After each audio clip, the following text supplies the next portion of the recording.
que nos lembra a razão da existência da igreja. A igreja existe com fins missionários, e é para isso que Deus estabeleceu o seu povo aqui, para fazer discípulos, e dessa maneira preparar um povo para o encontro com o Senhor Jesus.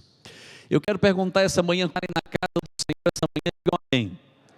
Mas quantos aguardam com paixão em seu coração a volta do Senhor Jesus, digam aleluia. Que bênção. Nós poderíamos estar em diferentes lugares, mas o Senhor nos trouxe aqui para ouvirmos a sua palavra. Para mim é uma alegria, um privilégio estar hoje compartilhando com vocês aqui na Igreja Central de Campinas.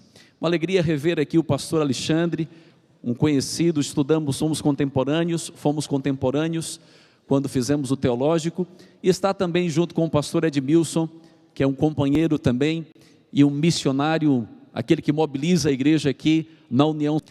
Queridos amigos, hoje eu quero parabenizar a igreja de forma muito especial. Parabenizar porque vocês estão hoje celebrando a vida em comunidade. Quando eles vieram aqui à frente, mostraram os pequenos grupos, esses testemunhos, essas histórias de vidas, não é para valorizar um programa, é para valorizar uma visão, um conceito, um plano divino. Porque quando você vai à Bíblia, você percebe que esse plano está presente na vida da igreja. Quando você vai ao Espírito, você percebe também que esse plano tem uma chancela que vem do céu. O plano de viver em pequenas comunidades foi apresentado por aquele que não pode errar, e aquele que não pode errar é o Senhor Deus Todo-Poderoso. Por isso eu quero parabenizar a igreja pela experiência e que estão desejando ampliar. Na América do Sul, para vocês terem uma ideia, nós temos mais de 75 mil pequenos grupos espalhados em toda a América do Sul. Semanalmente, os nossos irmãos estão abrindo as suas casas para dizer o seguinte: cada pequeno grupo que se abre é uma esperança na vida, no coração de mais alguém. Se você faz parte dessa experiência, parabéns, que Deus te abençoe. Continue fazendo parte, multiplicando essa experiência. Se você não faz parte, está o convite para você começar a ter uma experiência inesquecível na sua vida. Esse campo é incentivado para que mais pequenos grupos e essa proposta cresça. Pastor Erlo, muito obrigado pelo apoio que você tem dado e a visão que esse campo tem dado também para a missão da igreja. Eu quero convidar você para abrir a Bíblia agora. O tema que nós vamos estudar é esse que está aí na tela: fortalecendo uns aos outros. Abra sua Bíblia no livro de 1 Samuel capítulo 23. Livro de 1 Samuel no capítulo 23. Esse texto bíblico que nós vamos estudar hoje, nessa manhã, tem algumas lições práticas para a nossa vida. E eu quero extrair algumas dessas lições para que possamos sair hoje desse lugar ainda mais repletos da presença, da graça e do poder do Senhor Jesus Cristo para compartilhar com outras pessoas. 1 Samuel capítulo 23, 15 até o versículo 18.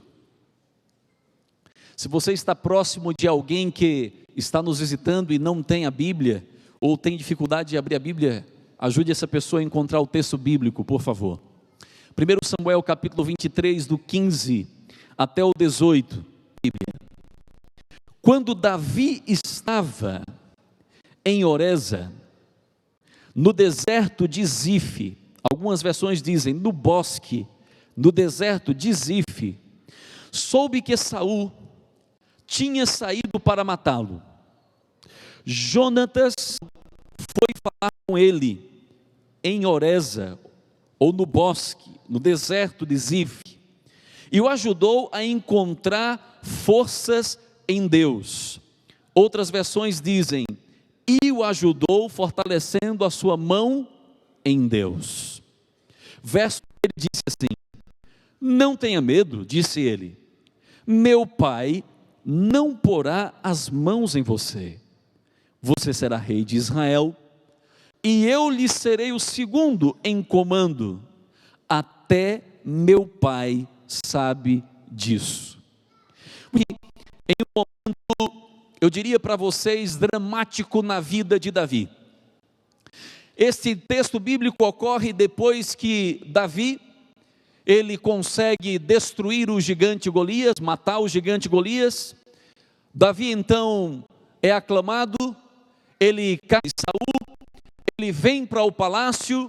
Davi agora se torna general do exército de Saul, é um homem de guerra e é um homem muito habilidoso, e portanto em suas investidas, Davi sai e Davi volta vitorioso. Davi volta vitorioso não apenas uma única vez, isso se repete várias vezes, e todo o povo está percebendo, os líderes, o próprio exército, todo o povo está percebendo a liderança de Davi, a sua projeção, todo o povo está percebendo as habilidades de Davi.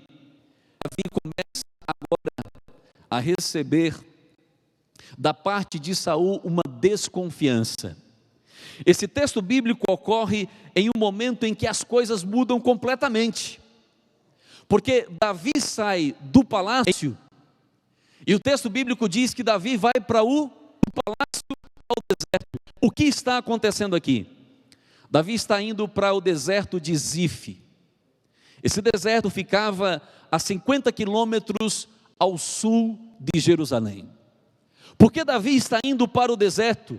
Por que Davi está procurando se refugiar naquele lugar? Porque Davi está tentando ficar longe do caminho de Saul.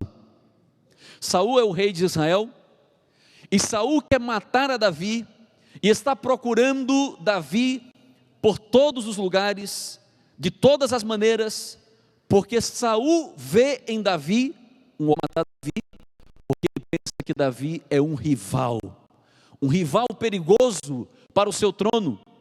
Afinal de contas, se você voltar algumas páginas anteriores aí, você vai ver que quando Davi voltava de suas investidas, as mulheres de Jerusalém, esse era um coro natural da guerra, elas se juntavam para cantar, e elas fizeram um coro dizendo assim: Saul matou milhares, mas Davi aos seus 10 milhares.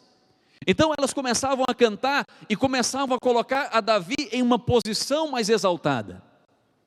Quando Saul uma inveja tremenda, e Saul começou a pensar: bem, esse indivíduo aí pode tomar o meu trono, e eu não quero que isso aconteça. Antes que isso aconteça, então eu vou matá-lo. Ele já casou com a minha filha, ele está sendo aclamado, e agora eu vou resolver isso do meu próprio jeito. Começou uma perseguição ferrenha contra Davi, e para que Davi então escapasse, Davi vai se refugiar no deserto. Jonatas é o filho de Saul, e Jonatas amava Davi, diz a Bíblia, e desceu lá para fortalecer a mão do seu amigo em Deus, ou a confiança do seu amigo em Deus. A história de Davi, irmãos, nesse momento é muito dramática, porque de uma hora para outra ele perde o conforto do palácio, aguarda os soldados para protegê-lo, ele tem que agora formar o seu próprio exército, o seu próprio bando. De uma hora para outra, esse homem que tinha um lugar fixo para viver, agora tem que ficar peregrinando de lugar em lugar, porque ele não pode estar em um lugar fixo, seria um alvo fácil para o seu deserto. É possível que nessa manhã eu esteja pregando para alguém que também está enfrentando o seu deserto. É possível que nessa manhã eu esteja falando para um jovem que está enfrentando o pior deserto da sua vida. Você está com medo, porque você está fugindo de algumas situações que são afrontadoras. Talvez eu esteja pregando para alguém que está enfrentando o seu deserto, porque está diante de uma notícia que abalou simplesmente a tua existência. Você está diante de uma doença que está destrutiva, médica, é incurável. O que fazer?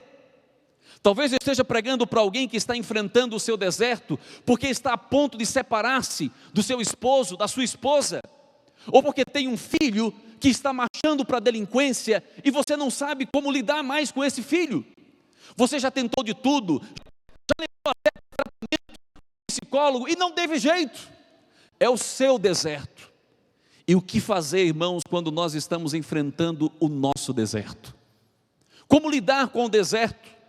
E mais ainda, como vencer o deserto? Porque o deserto é desafiador. Como vencer o deserto? Como atravessar o deserto? Como superá-lo? O texto de hoje nos ajuda a entender como nós podemos vencer o nosso deserto. Como podemos vencer as nossas dificuldades nas circunstâncias mais probantes. Jonatas e Davi ilustra para mim e para você pelo menos 3 lições sobre como nós podemos ajudar o outro a vencer o seu deserto. Como nós podemos ajudar o outro a combater o combate da fé. E eu quero 3 grandes lições sobre o encontro de Jonatas com Davi. Bom, se queremos ajudar outra pessoa a vencer o deserto, nós precisamos entender uma lição muito preciosa. Em primeiro lugar, quando eu vejo esse texto bíblico, eu entendo, meus queridos amigos, que para vencer o deserto, essa compreensão é fundamental. Todos, para vencer o deserto, precisam entender que todos precisam de quê na vida? De que mesmo, igreja? Companheirismo cristão. Como assim, pastor? Eu vou explicar para você. Os mais fortes precisam de companheirismo cristão para fortalecer as suas mãos em Deus. Amigos, nós estamos falando de Davi, o homem santo de Deus. Estamos falando do homem que derrotou o gigante Golias. Não foi com pedra, foi com a fé. Foi a fé que derrubou aquele gigante. A pedra foi apenas um instrumento, mas a fé foi a causa da derrota daquele gigante. Estamos falando de um homem que foi aclamado, um homem que era santo, um homem que era forte, um homem que tinha uma experiência com Deus, mas um homem que precisava de companheirismo cristão, precisava de Jonatas. Escute o que eu vou dizer para você agora. Companheirismo cristão não é apenas para aqueles que estão ingressando, foram batizados agora. Companheirismo cristão é para todo crente. Nós nunca deixamos, irmãos, de necessitar do ministério de outro cristão na nossa vida. E escute o que eu vou lhe dizer. Se você acha que está além da necessidade de é porque provavelmente o seu coração já caiu vítima do engano do pecado. Alguns se acham autossuficientes. Alguns se acham que podem levar a vida cristã sozinhos. Alguns acham que podem atravessar o seu deserto, essa caminhada, no deserto da vida. Mas escute, Davi era um homem, segundo a Bíblia diz, era um homem segundo o coração de quem? De Deus. Mas esse homem segundo o coração de Deus, que foi um grande guerreiro, sem dúvida, em vários aspectos. Eu poderia dizer, Davi era superior a Jonatas porque teve diferentes experiências. Jonatas cresceu no palácio o tempo todo. Davi foi pastor de ovelhas, foi para o palácio, foi guerreiro, habilidoso, capitão. Davi, Jonatas foi treinado para isso também. Mas ele não teve o mesmo sucesso militar que Davi teve. Ele também, eu poderia dizer que Davi era superior a Jonatas na profundidade da compreensão teológica.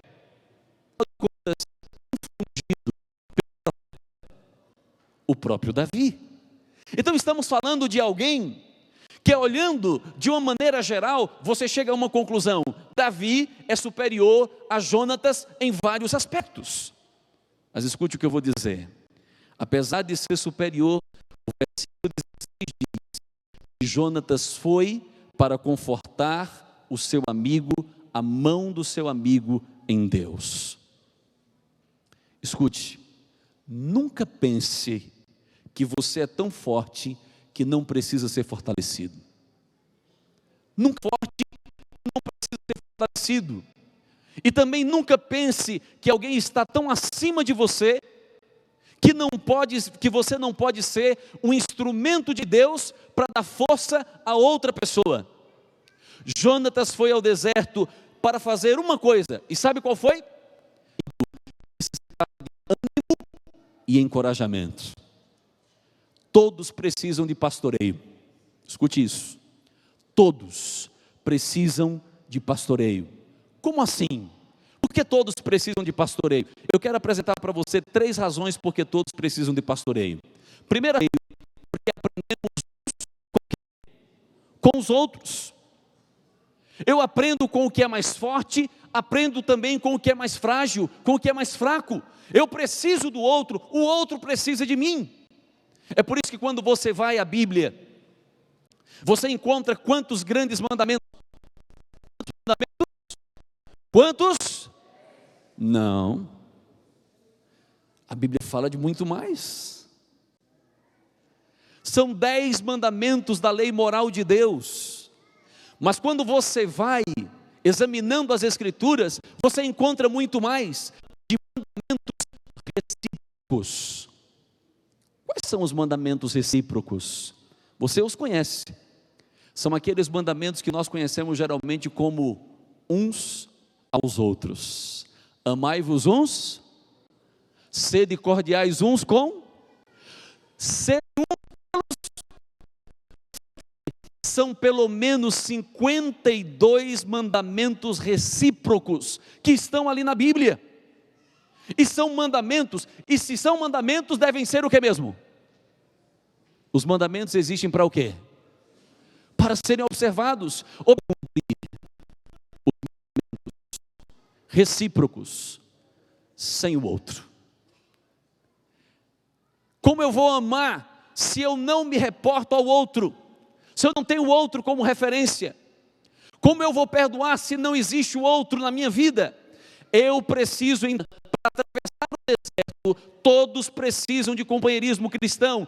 Jonatas foi pastorear Davi no deserto, porque nós aprendemos uns com os outros, porque precisamos de alguém para prestar contas. Se eu não tenho alguém a quem prestar contas na minha vida cristã, eu deixo de crescer. Quando eu estou prestando contas para mais alguém da minha vida cristã, eu sou desafiado a crescer. Ainda mais, eu preciso de pastoreio, porque é somente quando somos pastoreados que nós somos grandemente o que mesmo? Encorajados. Agora olhe para cá e me responda. Ele agora numa fogueira aqui, ele não está aqui, eu vou colocar ele numa fogueira. Pastor Alexandre é um pastor dedicado dessa igreja. É um bom pastor, irmão? Sim ou não? Fala com dá uma moral, pastor. É um bom pastor, sim ou não? Sim. Quantos membros tem a igreja de Campinas, a central? Ali atrás. Quase 900. Vamos colocar aí, quase 900.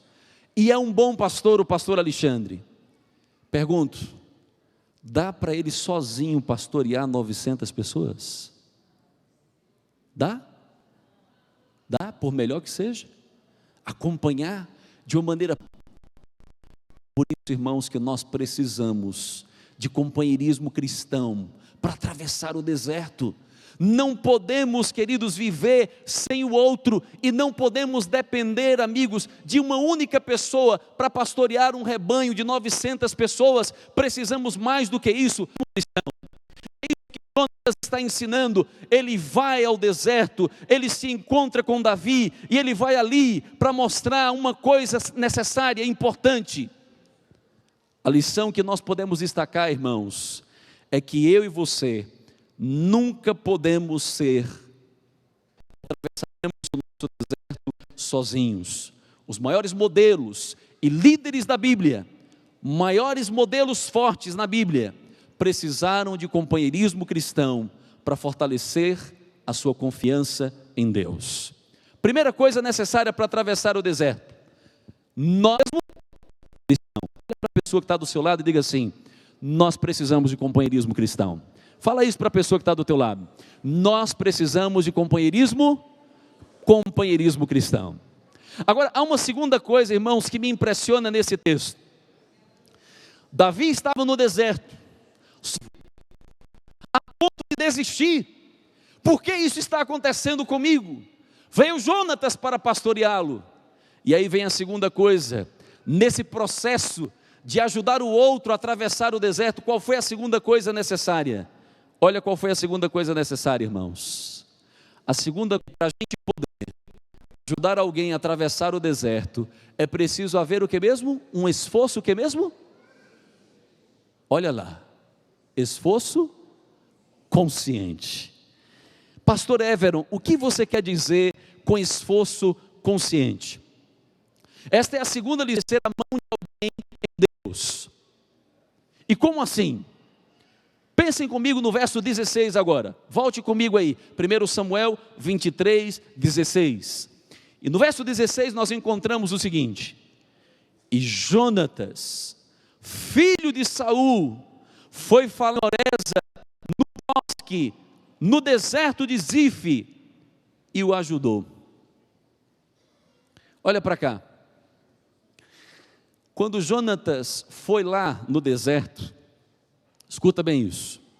Onde Jonatas estava antes de ir ao deserto? Ele estava onde? Eu pergunto para você, quem é que acorda de manhã num palácio, cercado de mordomias, de servos e servas, de segurança, sendo príncipe, acorda de manhã e diz assim: ah, que maravilha! Quem faz isso? Ninguém faz isso, porque você não tem vontade de ir ao deserto. O deserto é um lugar vazio, quente, desconfortável, e você deixar o palácio para ir ao deserto,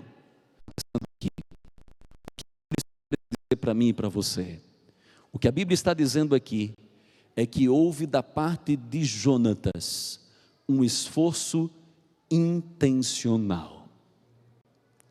Se queremos ajudar pessoas a vencer o deserto, precisamos ser intencionais. Mas isso é contra a cultura, isso é estar na contramão da vida, e é mesmo. Há alguns estudos, queridos, que foram feitos para traçar o perfil da geração, esse ramo da filosofia se chama egoísmo ético. Já ouviu falar disso? É um ramo da filosofia, egoísmo ético, que ensina o seguinte: o egoísmo ele é justificável.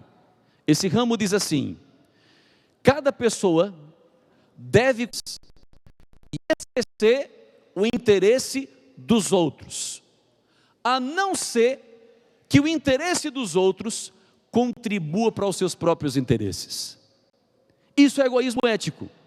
Ou seja, eu posso ser egoísta porque eu tenho que pensar em mim, não é pensar no outro, desde que, ao ajudar o outro, eu esteja cuidando do meu próprio interesse. Isso é egoísmo ético. E esse ramo da filosofia diz que o egoísmo pode ser justificado dessa forma. Porém, essa ideologia, irmãos, a ideologia do céu, não combina com o que o céu ensina para mim e para você. Existem pesquisas que concluem que nós estamos hoje diante da pior, ou vamos dizer assim, de uma das gerações mais desafiadoras.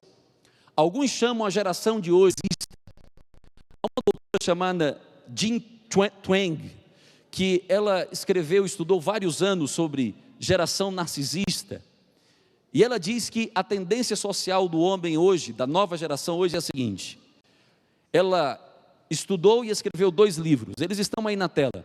Em 2009 ela escreveu esse livro, e outro se chama Generation Me, ou Geração Eu, em 2014.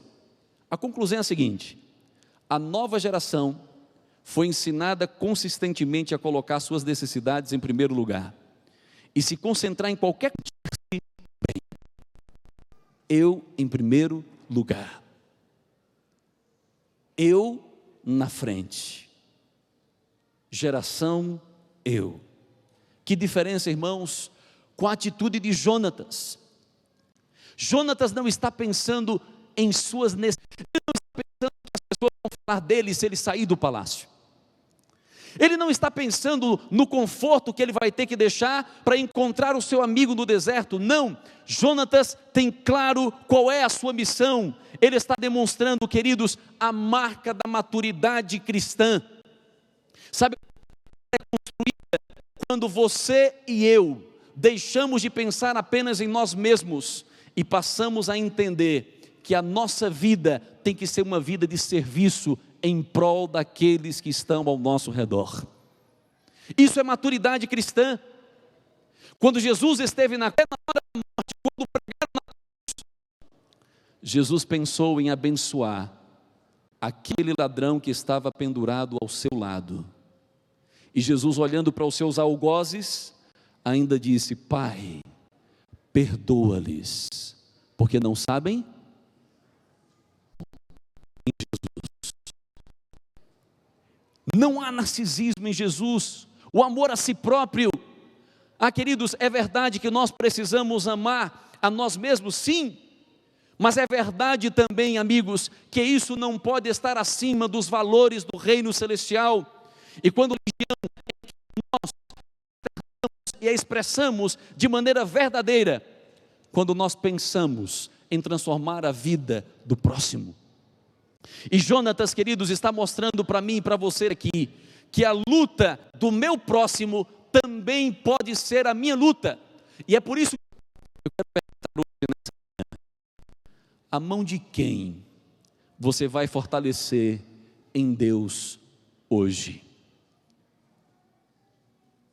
Em busca de quem você irá no deserto dessa vida, para ajudar essa pessoa a vencer as suas lutas e a encontrar a vitória em Cristo Jesus? Quem é o seu Davi? Quem é o Davi que você vai apoiar? Quem é o Davi que você vai em busca salvar? Quem é o Davi que você vai em busca fortalecer a mão em Deus? Saímos dizendo assim: a geração está lá fora, ela não está aqui dentro da igreja. Será?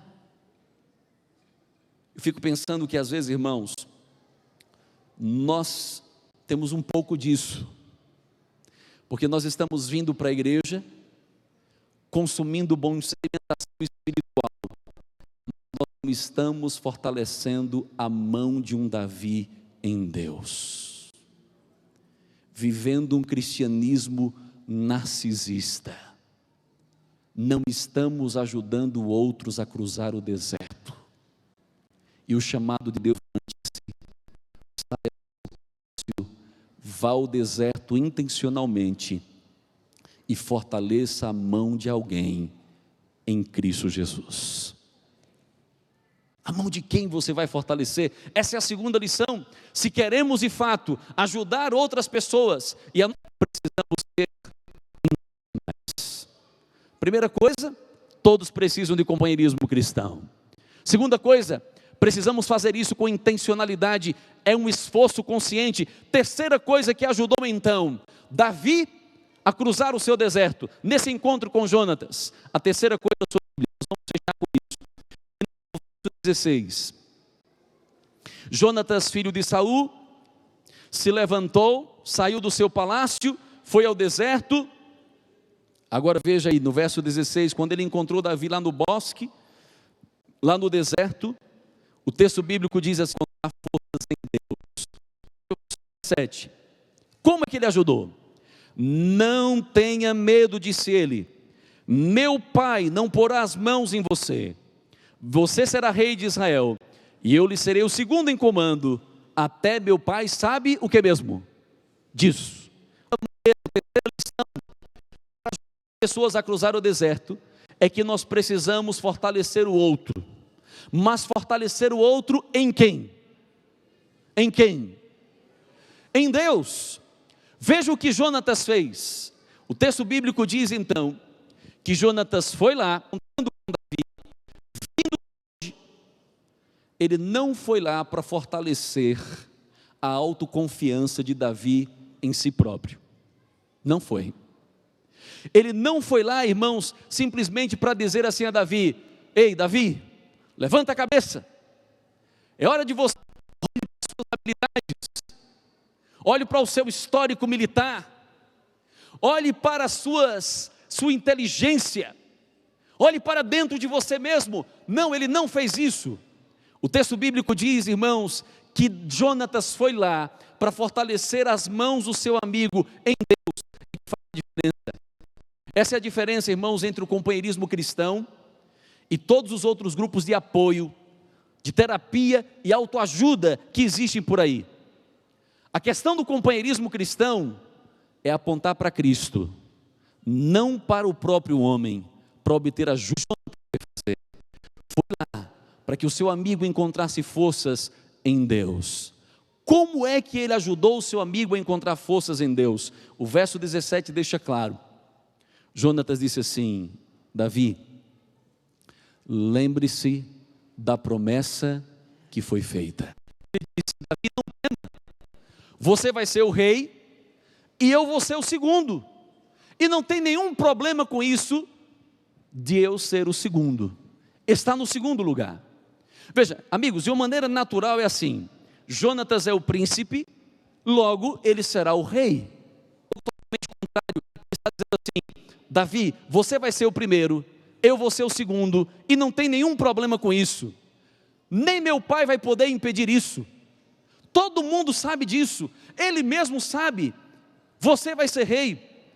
A questão é, como é que Jonatas sabia que Davi, só tem explicação, irmãos, eles eram muito amigos, íntimos, e é por isso, é difícil de imaginar, sendo amigos íntimos, que Davi não tinha dito a Jonatas sobre o evento do capítulo 16, porque no capítulo 16, o profeta foi lá e ungiu Davi ainda jovem como rei sobre Israel. Então eles conversavam sobre isso. Em algum momento Davi deve ter dito para Jonatas que o profeta o havia ungido. O que Jonatas então foi fazer lá? Foi fortalecer o seu amigo na promessa de Deus, e ele foi: Ei, Davi, por que você está assim? Levante a cabeça, mas não olhe para você, levante a cabeça para você enxergar as promessas de Deus, levante a cabeça para você entender que quem fez essa promessa não foi homem, quem fez essa promessa, ele não fez. Levante a cabeça para você entender uma coisa, que Deus escolheu você e ungiu. Jonatas foi lá para lembrar Davi do propósito que Deus havia estabelecido para a sua vida.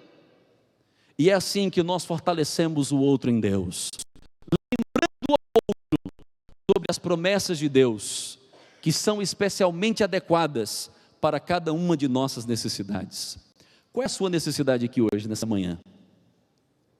Eu não sei qual é a sua necessidade, mas eu sei que Deus tem uma promessa especialmente adequada. Por isso que Jonatas foi fazer lá.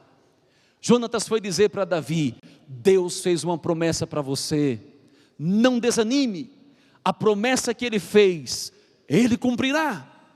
Por isso eu quero dizer para você aqui hoje, em nome de Jesus, Deus tem uma promessa para cada filho seu aqui hoje, nessa manhã. O que seja o seu deserto, a promessa de Deus é certa e verdadeira, e você será um vencedor, porque a promessa do Senhor jamais falhará. Mesmo que você esteja enfrentando os problemas mais difíceis da sua existência, a promessa de Deus é a certeza de que você chegará bem, porque o Senhor mesmo preparou. E dessa maneira Jonatas demonstrou o que é discipulado. É gente cuidando de gente. É para isso que existe a igreja, para ser um lugar de gente que cuida de gente. Sobre companheirismo, sobre pastoreio, sobre comunidade, e esses são valores cristãos. Isso me lembra uma parábola que eu tive a oportunidade de ler algum tempo atrás, a parábola dos porcos espinhos. E eu quero compartilhar porcos espinhos, que vivia em um determinado local, muito bem, feliz, procriando-se, mas a história conta que um dia chegou o inverno, e quando o inverno chegou, haviam baixas entre eles, os porcos espinhos começaram a morrer por causa do frio. E eles então começaram a se preocupar. Logo a comunidade de porcos espinhos se reuniu para tomar alguma providência, para ver o que seria feito para acabar com aquela mortalidade. Uns dos outros, porque o calor de um porco espinho vai aquecer o outro, e na noite fria do inverno nós poderemos estar quentinhos e sobreviver ao rigor da frieza. E naquela noite eles dormiram bem juntinhos, pertinho uns dos outros, e eles no dia seguinte começaram a contar todos os porcos espinhos, e eles chegaram à conclusão de que nenhum deles morreu, todos estavam vivos. Porém, a comunidade de porcos espinhos se apresentou à liderança, e esse grupo disse assim: nós não podemos mais dormir esta noite próximos uns dos outros, nós não podemos dormir mais juntinhos uns dos outros. E a liderança disse: eles dormiram pertinho uns dos outros. É verdade que não morreram, mas é verdade que ficaram bem feridos, porque ao se aproximarem um do outro, o espinho de um acabou machucando o outro, perfurando muitos ferimentos. Ainda mais próximo, estavam mais feridos ainda do que os que dormiram a uma meia distância. Então eles disseram: nós não podemos mais dormir sozinhos, porque vamos nos ferir muito. E naquele dia então eles tomaram a decisão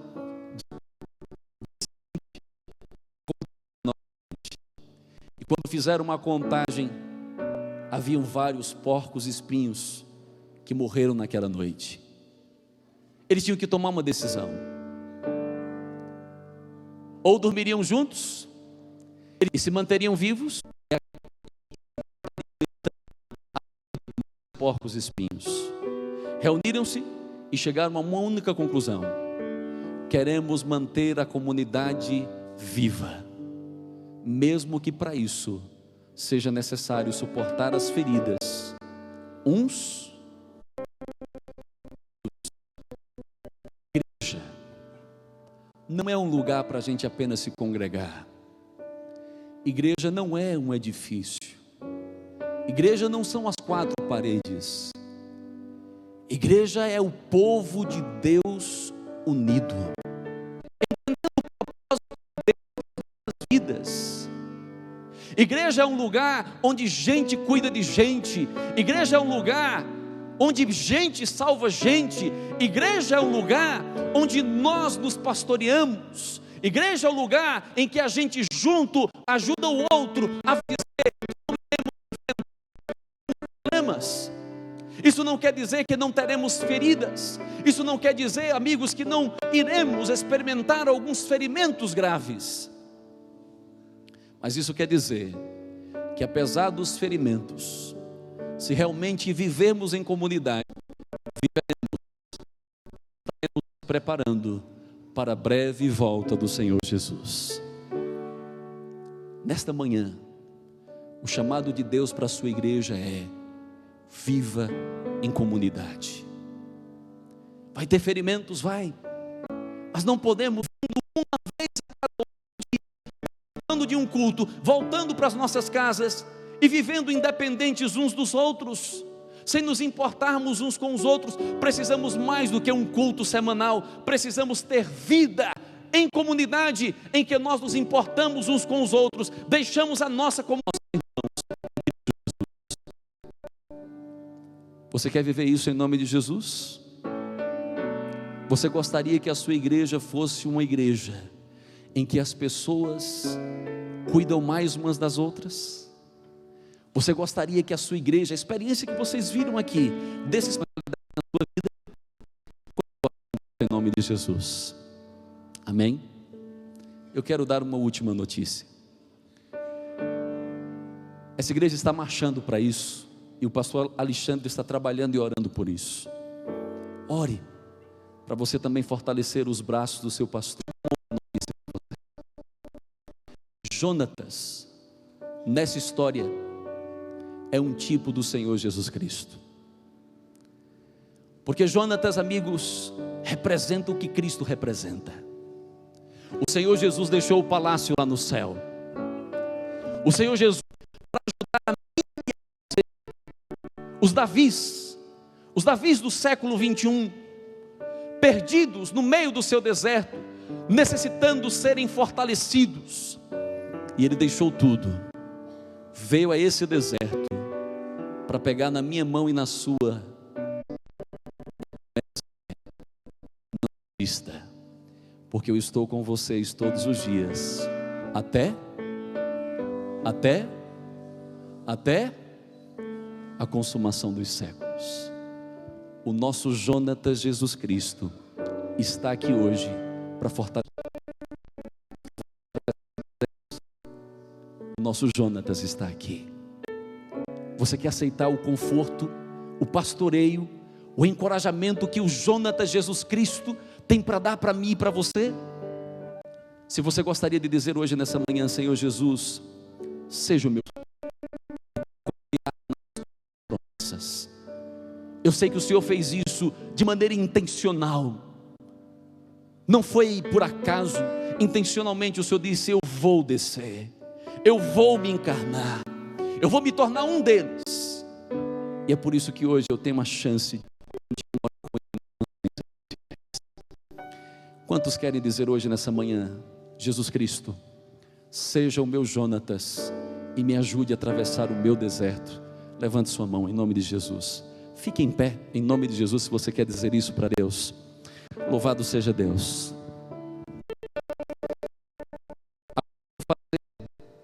Dois apelos finais. Jesus é o seu Jonatas e o meu, amém? Mas diga com força: Jesus é o seu Jonatas e o meu, amém? Ele vai nos ajudar a vencer o nosso deserto, amém? Segunda pergunta agora: quem é o Davi que está no deserto, precisando de alguém que chegue lá intencionalmente, saia do palácio e diga: eu vou fortalecer a mão desse irmão? Pode estar dentro da sua casa,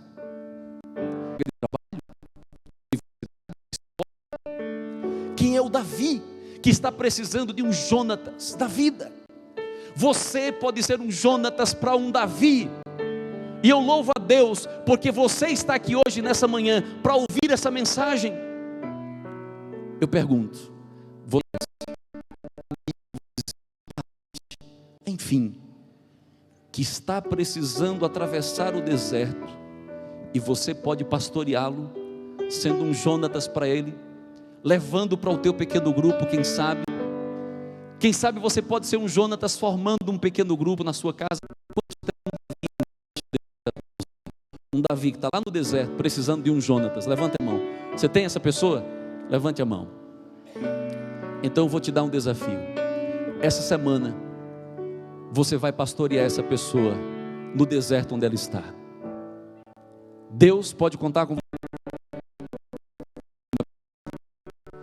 Tem alguém aqui que não é membro batizado da igreja, mas está aqui hoje, nessa manhã, veio a esse lugar, e você está ouvindo essa mensagem e está dizendo: o que isso tem a ver comigo?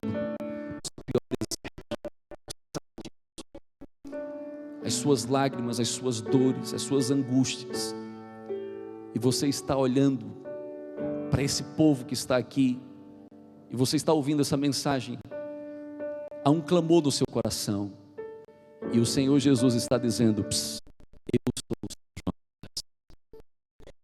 eu estou aqui para fortalecer a sua mão e para lhe ajudar a vencer o seu deserto. Tem alguém aqui que não é membro batizado dessa igreja, ou já foi, não importa, mas gostaria de dizer hoje nessa manhã: o Jonatas que vai me ajudar a vencer o meu deserto. Tem alguém aqui assim nessa manhã? Quem não é membro batizado da igreja? Deixa eu ver a mão aí. Tem gente que não é membro batizado aqui. Levanta a mão. Não tenha vergonha não. Mas que coisa, que lindo. Quantos querem dizer isso para Deus? Senhor, deserto? Levante sua mão bem alto, não tenha vergonha, não tenha receio não. Amém? Eu queria fazer um pedido, você pode vir aqui à frente, eu quero orar por você. Venha, saia do seu lugar, pode vir aqui, em nome de Jesus. Venha, saia do seu lugar, saia de onde você estiver, pode vir aqui, vem cá, fique aqui do meu lado. Como é o seu nome? E você? Quem mais? Pastor, eu estou enfrentando o meu deserto, mas eu sei que Jesus é o meu Jonatas, e eu quero que Ele me ajude a vencer o meu deserto. Vem aqui, como é o teu nome? Fabiana, fica aqui do meu lado, Fabiana. E você? Nico. Quem mais quer vencer o deserto? Vem aqui à frente. Como se chama você? Reginaldo, vem aqui, Reginaldo. E você? Aldeci, bem-vinda. Como você se chama? Vitória. Deus tem uma vitória para você hoje, viu? E você? Victor. Quem mais? Tem mais alguém aqui hoje, nessa manhã? Hoje é dia de vitória, gente. Hoje é dia de vencer o deserto, em nome de Jesus. Bem-vindo, como é que você se chama? Diego, vem cá, Diego, fica aqui do lado. Será que tem mais uma pessoa que hoje, nessa manhã, quer dizer em nome de Jesus, mas eu sei que com o meu Jonatas Jesus Cristo, eu serei um vencedor, eu serei uma vencedora. Eu vou fazer uma coisa agora. Você está do lado de alguém que não é membro batizado da igreja, seja um Jonatas para essa pessoa agora. Convide para ela e diz assim: eu vou com você. Pode ser um filho, pode ser uma filha, um neto, uma neta, eu não sei, mas você pode ser um Jonatas para essa pessoa agora. Eu quero esperar mais um pouquinho, porque alguém pode ser um Jonatas na vida de um Davi hoje aqui. Chama. Vem cá, Fátima, fica aqui do meu lado. Você é muito bem-vinda, viu? Deixa eu dizer para você, eu não sei qual é o seu deserto. Jesus Cristo sabe, mas Ele vai ajudar você a vencer o seu deserto. Creia nele. Quem é que está vindo aqui? Luan, bem-vindo, Luan. Bem-vindo, fica aqui do lado. Agora deixa eu fazer a última coisa para a gente fechar. Se você esperou até agora, não saia não. Mais um minuto só. Você conhece alguém que está aqui? Sai do seu lugar e abraça essa pessoa, porque você é o Jonatas de Deus na vida desse Davi que está aqui na frente. Sai do seu lugar e vem aqui abraçar essa pessoa. Diz para ela como você está feliz, porque ela veio aqui à frente. Fala para ela que você vai ajudá-la a atravessar na vida desse Davi, que está enfrentando as suas lutas, as suas dores. Sai do seu lugar, abraça essa pessoa, se é alguém por quem você está orando. Olha aí, você tem 2 Jonatas na sua vida aí? Amém? Amém, né? Amém. Tem gente com 2 Jonatas aí, né? Nós vamos encerrar um pouquinho o horário, mas eu sei que Deus tinha uma mensagem para dar para mim e para você. Então escute isso em nome de Jesus, leve essa mensagem no seu coração. Tem um Davi precisando de um Jonatas, e pode estar dentro da sua casa, você vai ser um Jonatas. É por isso que nós queremos em pequenos grupos e vida em comunidade, porque dentro de pequenas comunidades nós somos Jonatas na vida dos Davis modernos. Pastor, você vai orar por essas pessoas. Eu só quero fazer mais uma dessas pessoas. Levantem a mão aí, por favor. Eu posso colocar essas pessoas sob os cuidados de Deus e a responsabilidade de vocês? Vocês podem orar mais por elas, podem ajudar essas pessoas a conhecer mais a Bíblia, e a um pequeno grupo, quem sabe. Eu quero que vocês preparem essas pessoas. O pastor da igreja, ora pelo seu povo, ora por essas pessoas, ora para que Deus ajude a ser essa igreja, uma igreja de Jonatas na vida de Davis. Vamos orar. Bom Deus, quanto deserto, quantos dias temos a mão forte, que é o próprio Espírito Consolador que Jesus deixou à nossa disposição, para nos encaminhar rumo ao reino eterno. E é isso que está acontecendo com todo mundo que está aqui na frente.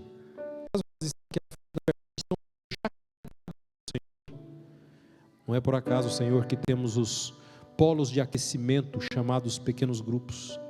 Senhor, o Senhor tem agido poderosamente. Senhor, faça com que cada uma dessas pessoas que estão aqui à frente não percam a oportunidade que o Senhor está dando única na vida delas. Todos os grupos de aquecimento, de integração, de evangelismo, os pequenos grupos dessa igreja, todas essas decisões, e também o pastor Everon em suas viagens, que continue sendo guiado pelo Senhor, em nome de Jesus, amém. Nós queremos orar por você. Um bom sábado a todos, que o Senhor continue abençoando o seu coração. O pastor Everon estará à porta cumprimentando a igreja. Que Deus abençoe grandemente, viu? E agora ela está aqui, mas foi um presente para ela. Nós vamos cantar vida. Vamos lá. E o pessoal que está aqui à